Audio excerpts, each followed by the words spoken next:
What's going on, guys? Welcome to January's episode of Game of the Month, the show where we pick a game at random every month, and at the end of the month, we talk about it. My name's Seth, and joining me today is Chevy. Chevy, how you doing? Doing pretty good. If you guys don't follow our other channel where we watch stuff and talk about it, we just did Trigun today. So Yep. Fourth episode of Trigun. We just talked about it. We reviewed it. That'll be up over on Tasty Flicks, so definitely go check that out. We've been enjoying that show so far, and we had to stop watching Nier because they stopped putting it out. So yeah, we won't be reviewing that anymore. at least for the time being. Yeah. So, Which sucks, but whatever. Out of the two, I was more pumped on watching Trigun anyway, so yeah. at least we got that. And then, been doing stuff over there. Yeah, other than that, same old. I've just been working. So Not You've me. been off. I've been on vacation. That's why this episode has been delayed by a couple days. I apologize, but also not a whole lot because I, need to recharge my batteries, and I've been doing that. So Yeah. it's been a good time. And we got to talk about a game we played in January though, and that was Solasta. Which we will talk about in a sec, but we have to pick a brand new game of the month for February because I picked Solasta for January, and so we got to go back to the random pick, and this is how we do it. In case you don't know, we got a wheel. It's got a bunch of back burner games on a list. We're going to hit the wheel. It's going to spin, and whatever it lands on, we're going to be playing in February. You guys can see the games, and we will find out. Anything you want to say before we find out what we're playing in February? Anything you're hoping for? Final Fantasy? I mean, I always play Final Fantasy. Part of me is hoping for No Man's Sky because I'm supposed to be getting my PSVR 2 this month, and that would be a good excuse. I just saw footage of Gran Turismo 7 in PSVR 2, and it's like amazing looking. That's good to hear. I saw someone play the Horizon game, and they said it was pretty cool. So, because they could you reach for your arrows and everything. So Interesting. Yeah. Yeah, it's crazy how positive I'm hearing everything about PSVR 2 is. Like it's pretty cool. well, the hardware's on par with every other VR thing now, so they can do crazy. it. Yeah. They just waited enough time where like they can do that, and now they are. And, people don't pump out VR headsets nonstop, so it's easy to kind of catch up. So, Yeah. I am hoping for World War Z maybe because I've already been playing that anyway lately, and would be so convenient, yeah. with the new update, it would be really interesting to talk about and review that. I also don't think we've ever reviewed World War Z on the channel, and it's a game I've played a lot, so that'd be pretty cool.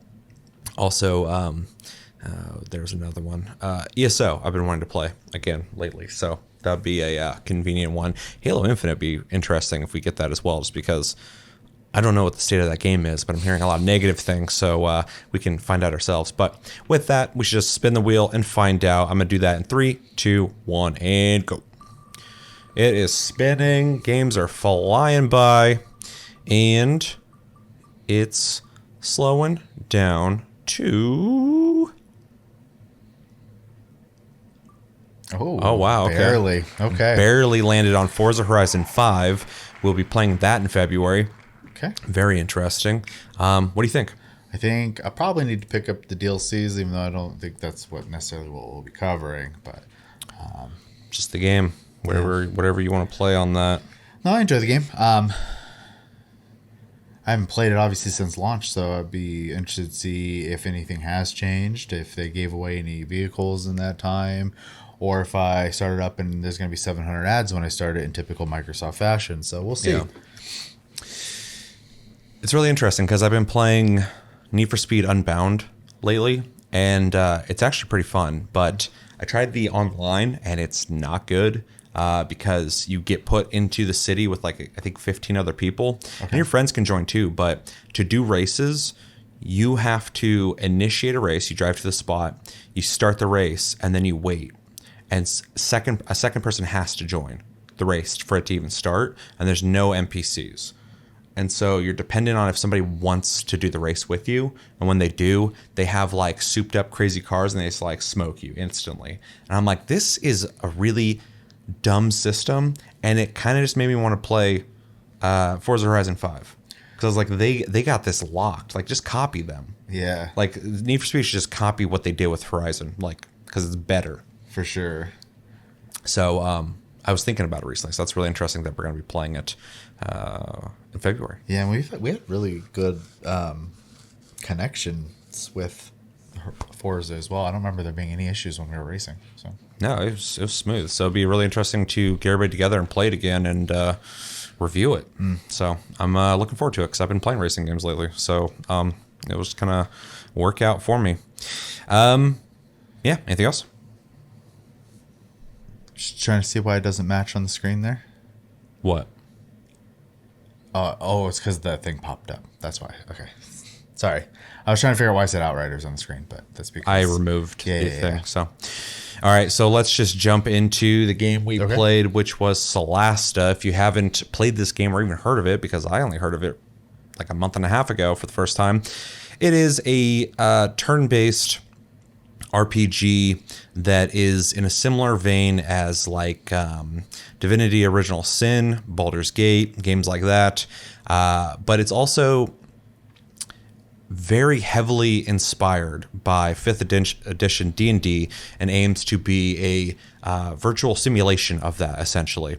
The game does not have a singular story. It has campaigns you can play through, just like in D&D, and you can make your own campaigns. It has a campaign editor where you can create your own maps, stories, all sorts of stuff with Steam support, so you're able to download other people's campaigns.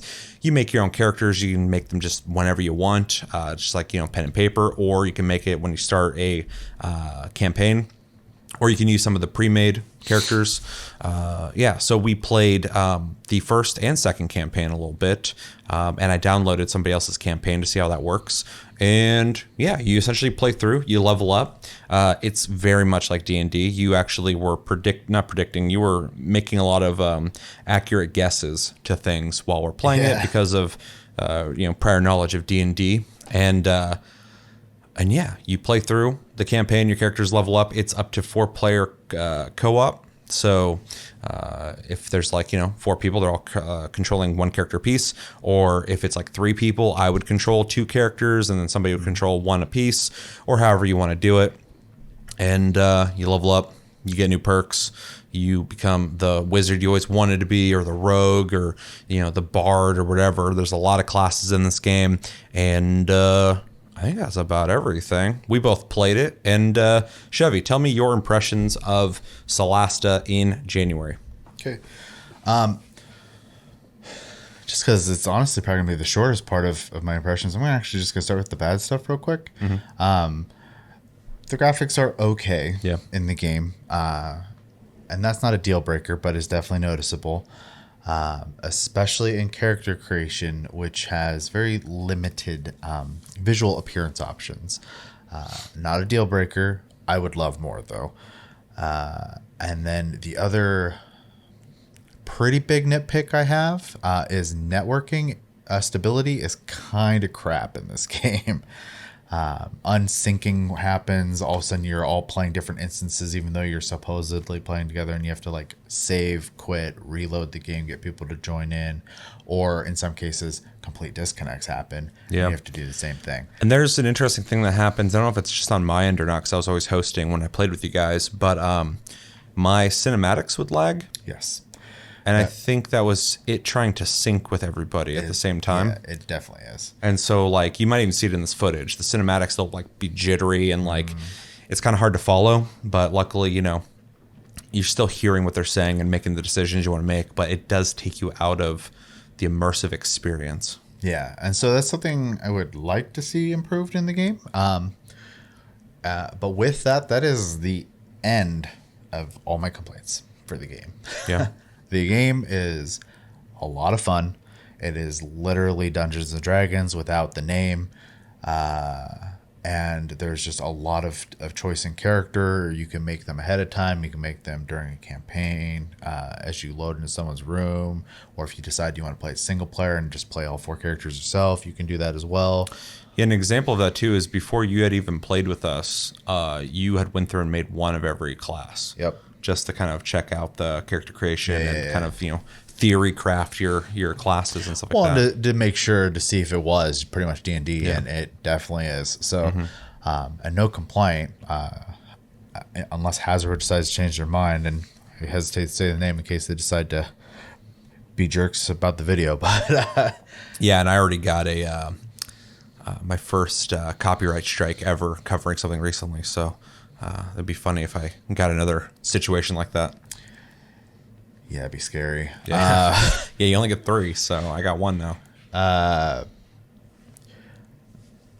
The open licensing for D&D so that you can do it, so people can do whatever they want with that system. This game definitely benefits from that. I assume. Otherwise, there's some very loose language in what you're allowed to do with those systems. Anyways, that being said, very at home if you're familiar with the system. And then playing the game feels very natural as well. If you've played any other game, like you mentioned, a Divinity, a Baldur's Gate, Icewind Dale, Neverwinter Nights, any of those games, super at home with that. Dialogue is done by almost like a voting system. Host does get the choice, but they can see what other players want to pick, and that can, depending on who you're playing with, obviously maybe sway their decision in that. Yeah, my biggest decision maker is if somebody in our party had stats that could benefit the dialogue, I would always click that one first. Yeah. After that, unless I felt really compelled to click something, so I'm like, yeah, of course we would say that. I normally would just wait around and see what people wanted and, kind of switch it up a bit because I wanted to be fun for everybody. But, that's dependent on whoever's hosting and how they're going to play. So I played single player. I played with you. I played with you and 2 others, and I played with Chris. So I've played multiple different variations of people. We did the first and second campaign, like you said. Every time, even repeating the first campaign 3 times at this point, it doesn't bother me. It's a fun game to play, and you can skip the dialogue. So if you've watched it once, unless someone with you is watching it, you can just skip it. So like for me and you, if we did the first campaign, we could just skip through all the dialogue real easy. Game has factions that you can turn stuff into and unlock stuff, which is pretty cool. I was looking through some of the magical items you can get, and there's some pretty cool equipment in the game. One thing I did buy was a quiver that allows you to once per day just create arrows, which was pretty cool for one of my archer characters. And that's kind of a lower level item, so you can kind of take that and kind of get an idea where you're going with things. The game has crafting, and it's really not explained well, but it's super simple. You set up your crafting recipes that you want to do if your people have the skills, and then when you camp for the night, they try to do it. That's that simple. So all the systems are very easy, even though there's a lot of stuff that you can do in the game, and you really should read everything as you're going through. It lets you just kind of, do you want to spend gold? Do you want to make the stuff yourself? You can kind of make those decisions. So the game does have a really good play it how you want feeling to it. It does feel like a campaign in the sense that, I can make whatever class I want to make and make whatever decisions I want to make and go about things the way I want to go about them. And it's always going to, unless, I made a shit character or something like that, it's always going to work out. It's always going to allow you to do that. So they did a really good job on creating the whole feeling of individual campaign, starting this campaign, and it's going to be, even if it's the same one like you said, this time it might be different because this character has this. And some of that also comes down to dice rolls too, right? Like you can have we had one battle with the 4 when we had the 4-player campaign. No one was rolling good, and it was miserable. And this game actually it feels unfair when the enemies are rolling well and you're not rolling well, but it also sometimes feels like the enemies aren't rolling well. So the game does a really good job on simulating actual dice rolls and not just you trust us, we're making sure it's always actual dice rolls. It feels fair. Well, and I've replayed some of those fights that we got stuck on when it was me and Chris, and we were rolling great. And I was like, we had so much trouble with this when we came through this, and we just kind of slaughtered them this time. I had a similar experience when me and Josh played together, and then me, you, Sarah, and Josh played together, and there are some fights that we just walked through. It wasn't even an event. And some of that's due to these new characters I've made are built better since the other ones I made, because I've played the game now quite a bit, but also that fight was just going smoother because the rolls were there and the strategy was there and all sorts of stuff. So yeah. And even though it's kind of limited, the game has voice work. Needs improvement. There's some pretty bad voice actors in the game. I actually love the voice work in the game because I'm like laughing at it all the time. And I know it's not like a good thing. Like you want it to be like good and immersive, but it doesn't even need to be there, honestly. They didn't have to do the voice work in this game. They could have just had, text and it wouldn't have changed anything really. But that they do have these like in the two main campaigns, these like cutscenes that happen where people are talking.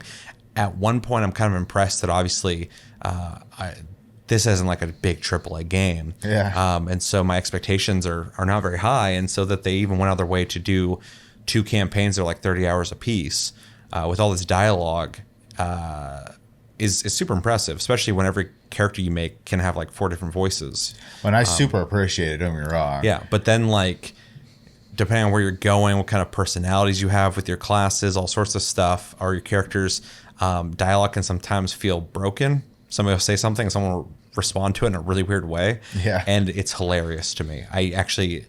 It's not a negative at all. It's so goofy. I think it's funny. Yeah. But it's not the ideal situation. No, but it's not a negative for me, which is really weird too. When I was referring to it needs work, there are some of the voice actors who I don't think they were acting.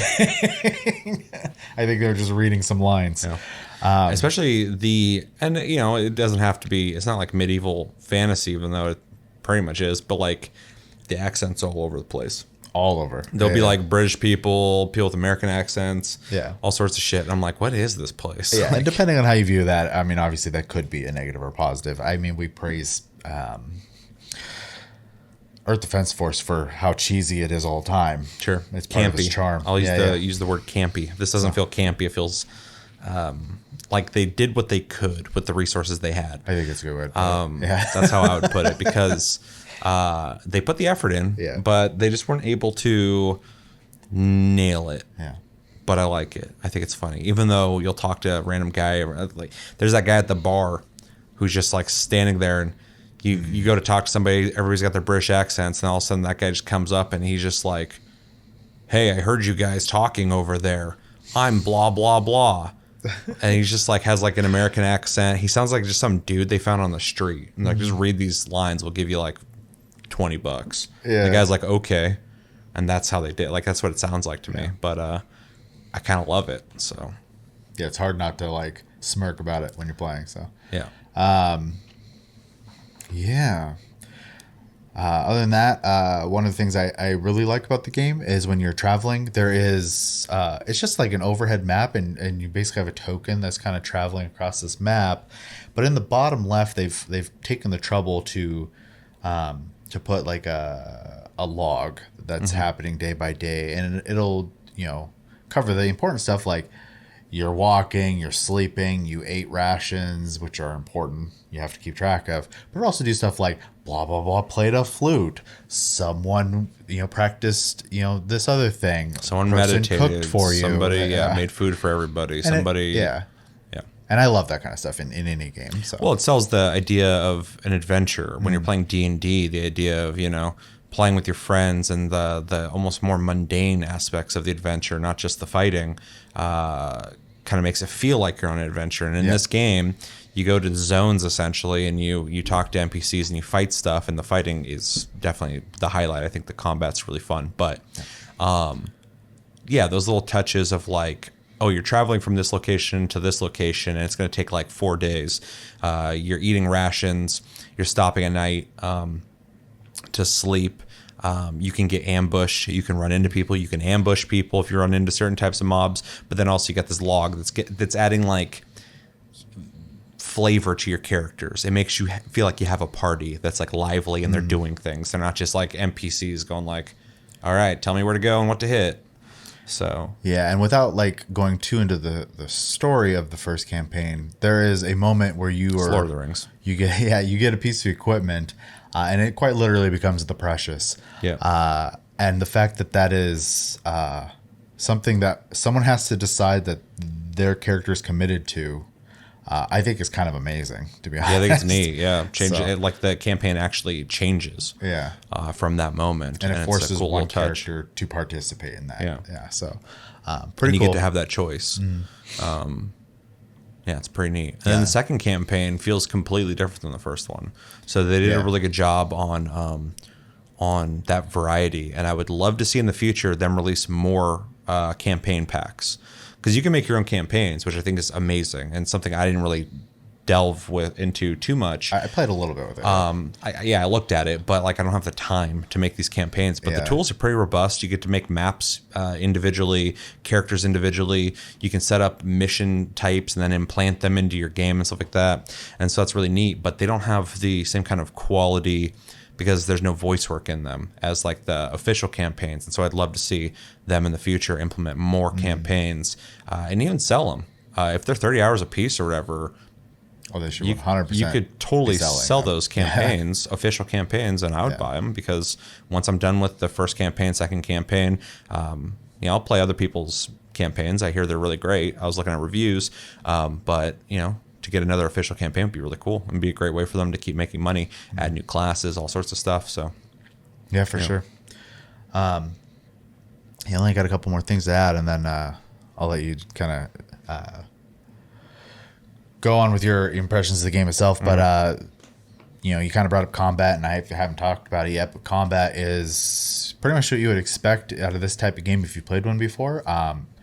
Though it has some stuff about it I really like, which one of those things is environmental objects. So if there's like stalagmites or tights, I never remember which ones are on the ceiling, but if what are those called, chandeliers, etc., you can target those and it'll show you where they'll fall, and that will cause damage and sometimes stumbling of enemy targets. And if you're stealth, it does not start initiative, they just take damage. So kind of cool. I like that a lot. there's a lot of really cool systems. Out.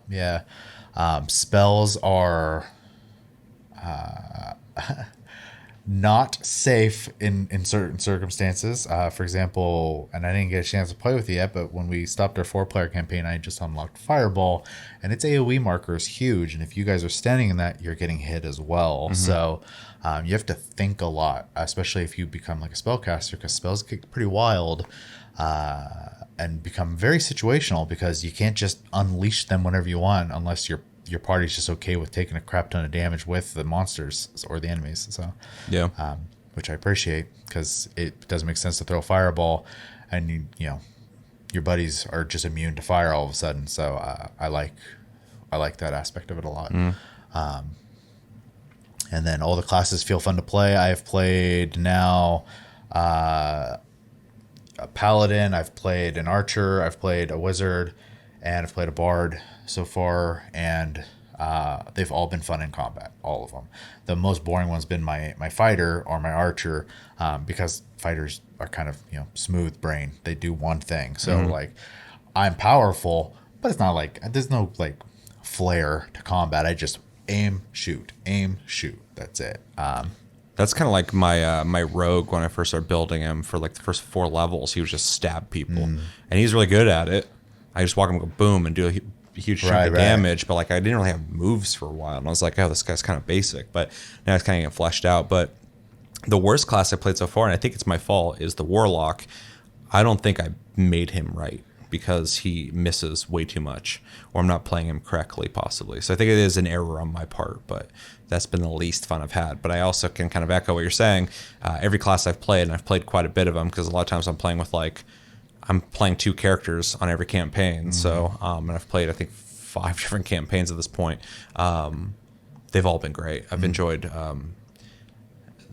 pretty much every class, but this game in general, it has like a lot of like systems in it. I think it does a really good job at classes, the way combat works, stuff like that. And then it, including things like elves and dwarves having like dark vision and stuff like that, and that mattering in combat.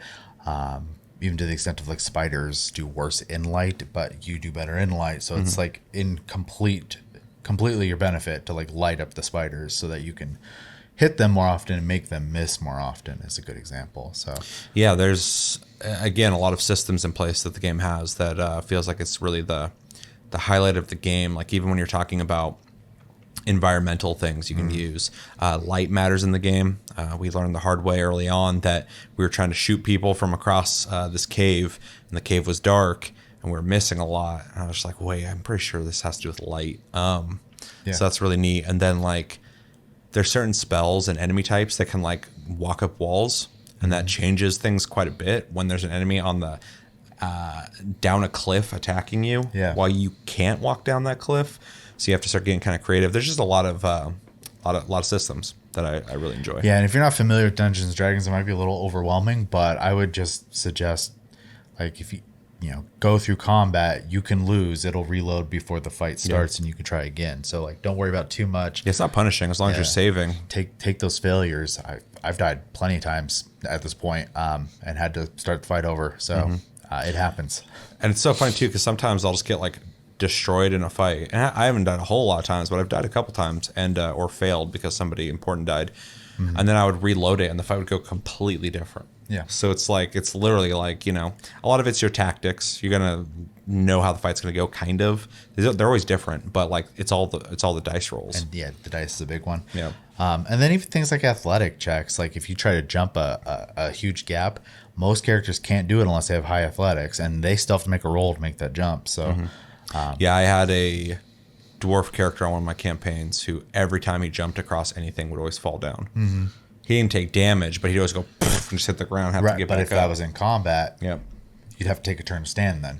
So stuff to think about, and it's pretty cool. I like that. I had one other thing I was going to talk about. The campaign maker. I played with it just a little bit, so I can't talk a lot on it, but the map maker, either I don't understand it, which is completely possible, or there aren't mirrored parts, and that drives me insane. I feel like you should maybe watch like a YouTube video. Maybe there's some stuff you don't know. That being said, because I spent some time trying to figure it out, because I couldn't just figure it out in game, that's something I would probably add to the game to help explain it a little better, or at least make it more obvious. Because I was very lost on that.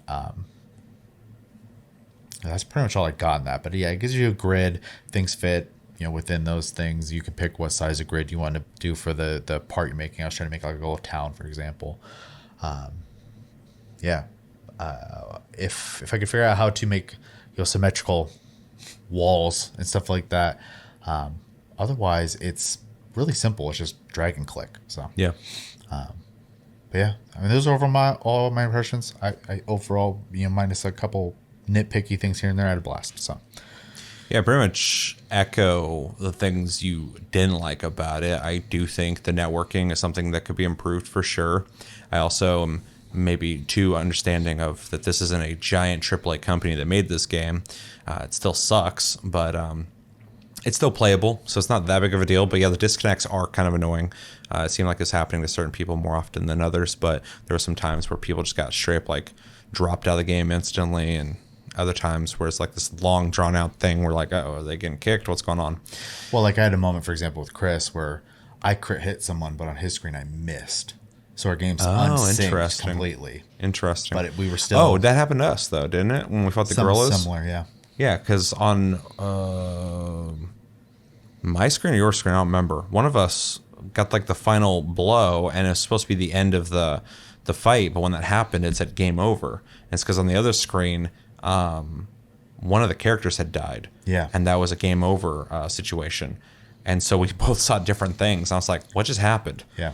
That's kind of annoying, especially because we got through that whole fight and had to do it again. But I like the combat, so it's not that big of a deal. But so desyncing as well as disconnecting. It's just not reliable, which I don't like saying, but it's just a fact. And then I think building characters in the game is a lot of fun. I really enjoy it, but I wish there was some more like faces at the very least and hairstyles. The stats are all there. I love making characters in this game, but making them look different. There was one, I think it was And you made dwarves that look pretty much almost the same. Yeah. I was like, look, I'm like, are they brothers? And we had the same scar and everything. Yeah. And I was like, that's fucking weird. But it's whatever. But yeah, outside of that, I really enjoyed this game. I actually had somebody mention it on one of my videos on TikTok, talking about he had played it on Game Pass and he didn't know what it was really. And then him and his friend were playing it, and instantly they went and bought all the DLCs because they're like, we want all the content. And I'm like, well, what the fuck is that game? Looked it up and just been hooked ever since. I really admire that this game is less about telling this big grand story, more about offering you tools to have D&D as, you know, a video game. It is literally trying to be D&D, where, you know, you're making campaigns, making characters, all that stuff, and playing. And it gives you all the tools, and they're really simple to use.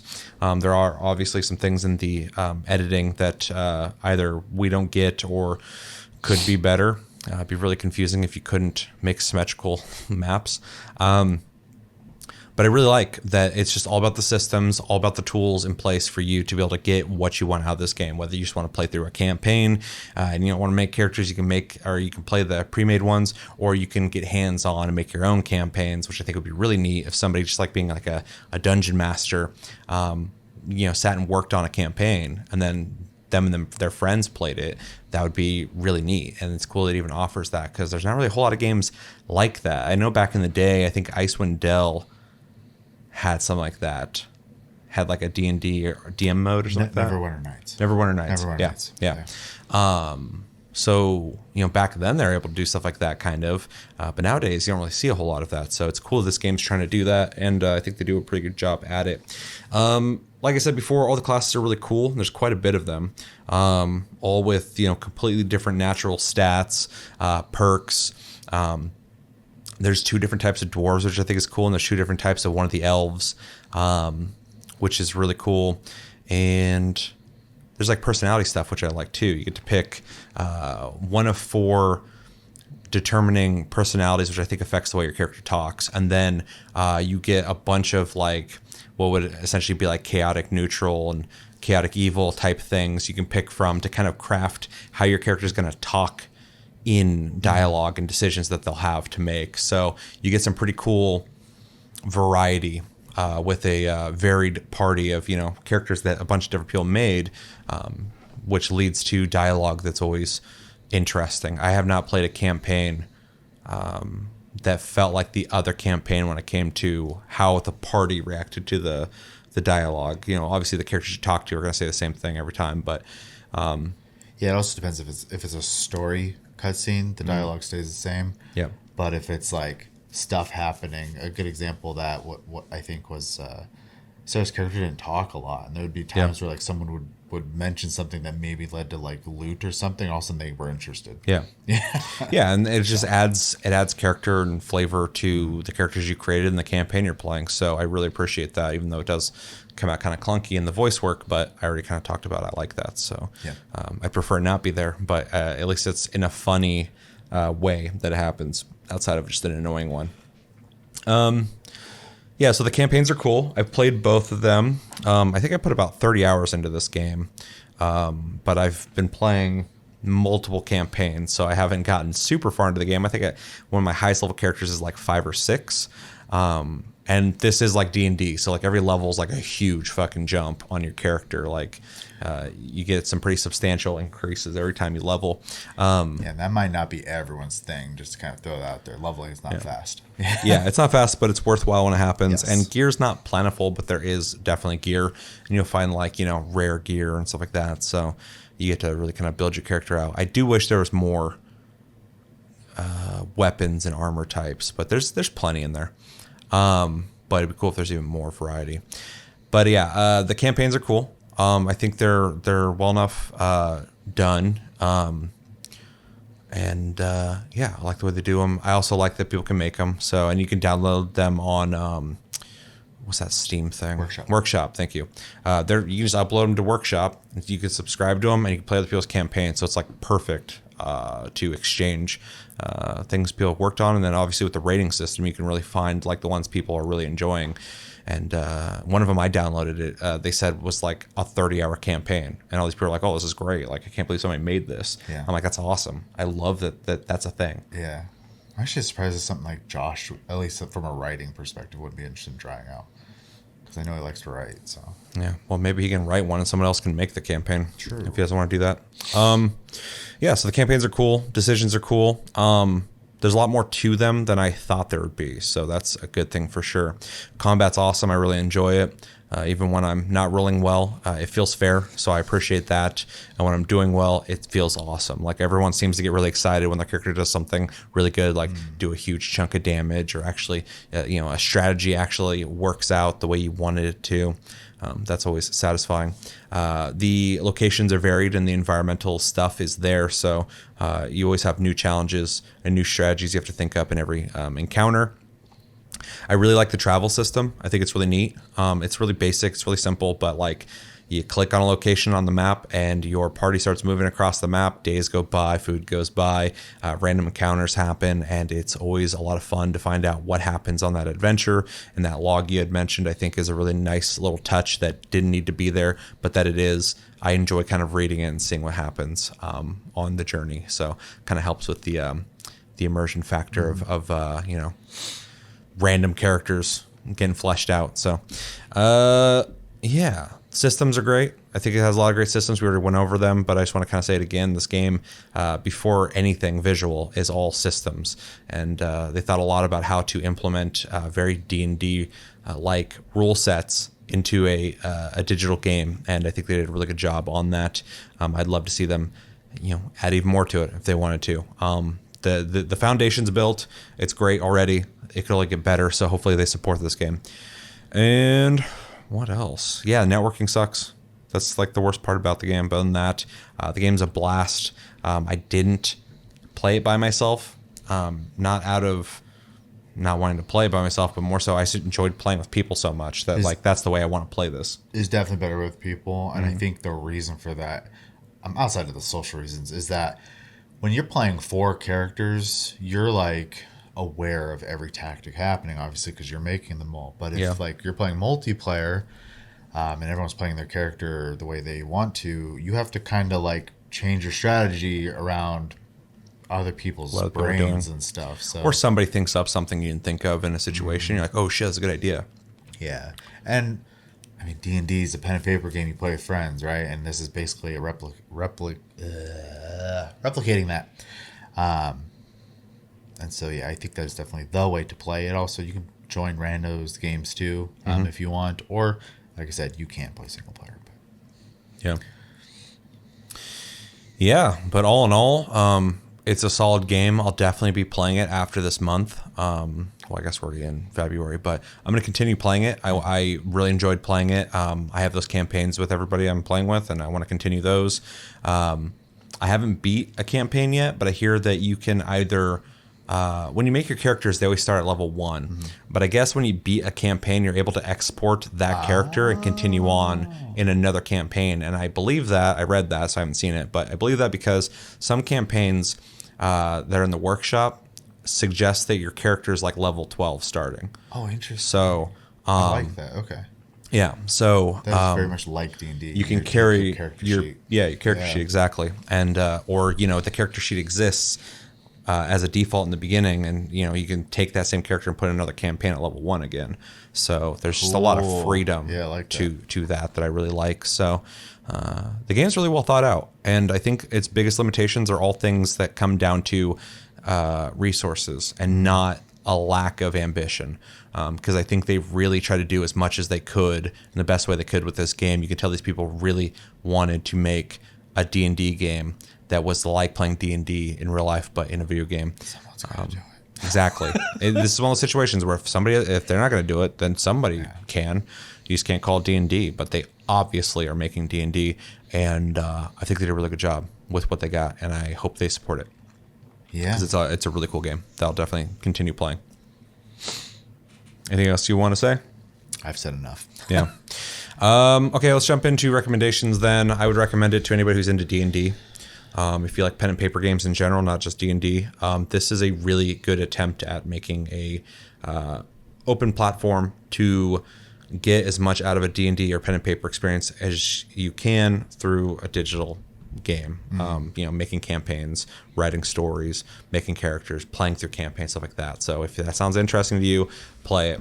If you like turn-based RPGs of old or new, I would also recommend it to you. It's not of the same quality as some of those games, especially like a Divinity or like Baldur's Gate 3. It's not those guys, but it's got a lot of systems that you'd expect out of a game of that high quality. So if you like those games at all, I would strongly recommend you play Solasta. I think you'll like it. It's great. If you like medieval fantasy stuff like D&D, High fantasy. Yeah. high fantasy, check it out for sure. If you like cooperative games, turn-based games, I would recommend it to you. If you like character building, this straight up just has character sheets with a lot of options, and though it lacks physical looks, customization, when it comes down to the stats, you can get really creative with your characters, and I really appreciate that.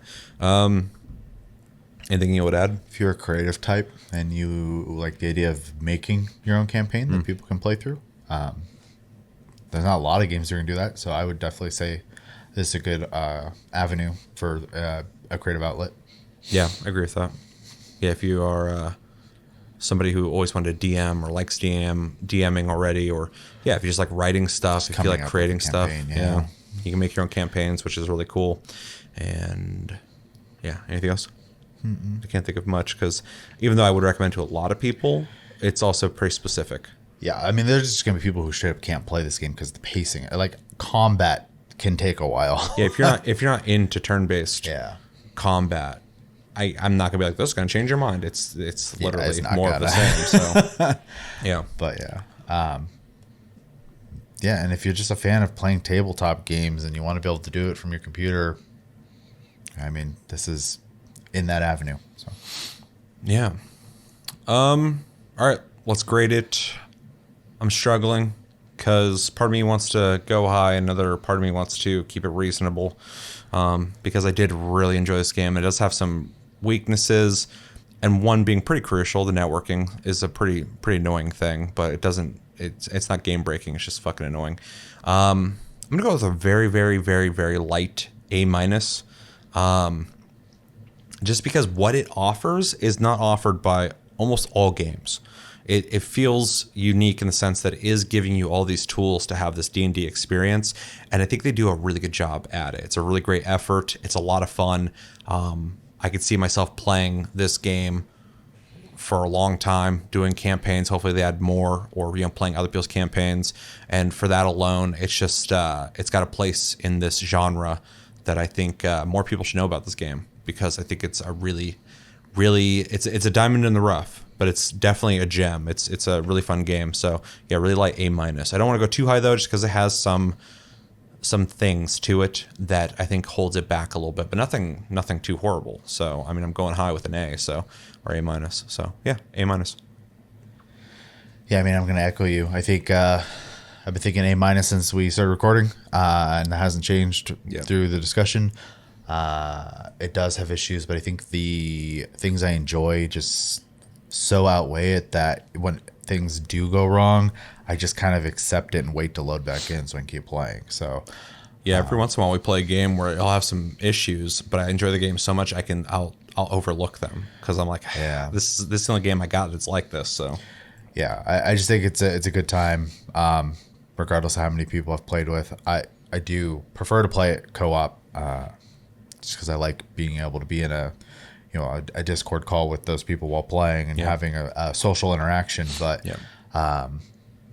it's like if you're gonna play D&D by yourself, it'd be kind of not as fun as. Well, that would be tricky. You need a DM at least. Well, what if you're DMing it yourself and then rolling the dice with your characters? I think you should visit a card shop and make some buddies at that point. So probably. But no, it's a great time, and if it even remotely sounds interesting, I would just say pull the trigger and try it out. I think you said it's on Game Pass too, so just try it. That's what that guy told me who said that's where he played it. I don't know if it still is because I know Game Pass cycles things out. But if it is on Game Pass, check it out. Yeah, I bought it on Steam, so it's hard to make the connection. Plus, the Steam Workshop is on Steam. Huge benefit. Game Pass, yeah. So yeah, I wonder if Game Pass has a campaign exchange type thing. I'd be curious to know that myself. Yeah, because that's kind of a huge thing on Steam is that you even have access to that workshop. Yeah, it's a pretty big one. Yeah. Like for the longevity of that game, that's going to keep that game alive community-wise. For sure. Unless they keep releasing stuff for it. But yeah, no, fun game. Worth an A range for sure. Yeah. Fix some bugs and add some stuff. I think it could easily be a solid A or higher. So yeah, same. I could see myself giving this an A if some of the things were worked out. So yeah. Anything else? Nope. All right, let us know in the comments. Have you guys played Solasta? And if you have, what do you think of it? If you haven't, why haven't you played it? And have we convinced you to maybe check it out? Do you like these types of games? What's your favorite one? Probably Divinity Original Sin 2. Fair. Because that one's just so good. I would like to. Playing this, I start looking into other games like it because I'm like, man, I forgot how much I like these games. So yeah, I kind of want to play Divinity again too, but one at a time. And yeah, what kind of classes do you typically play in a D&D style game or a Solasta type game? I typically like more agile characters who can have a lot of mobility and a lot of moves. They're a little riskier because they don't have a lot of health. What do you typically like to play? In turn-based games, I love playing casters. Yeah. I love playing magicians in turn-based games. So if it was more action-based, probably an archer. Yeah. And yeah, I think it's going to do it for this episode of Game of the Month, though. As always, thank you for watching. Make sure to like and subscribe if you enjoy this episode. Make sure to check out our other episodes. Check out our streams and socials linked down below. You can check out our Discord link down below. You can talk to us anytime, all the time. We're on iTunes, Spotify, and other podcast platforms if you prefer to listen to us in audio form. We have a Patreon if you'd like to support this channel more than liking, commenting, sharing, and subscribing if you're brand new here. And I have a TikTok link down below if you'd like to watch my shorts. YouTube recently hit me up in an email saying that I am allowed revenue on my shorts now. And I'm like, you don't let me upload shorts. So I don't know what you're talking about. Bonkers. So yeah, I gotta get that figured out. Try to figure out how to talk to someone. Yeah, I don't get it. But anyway, thank you for joining me, Chevy, for this conversation. Oh, yeah. Thank you guys for joining as well. Until the next episode, have a good one, guys, and take it easy.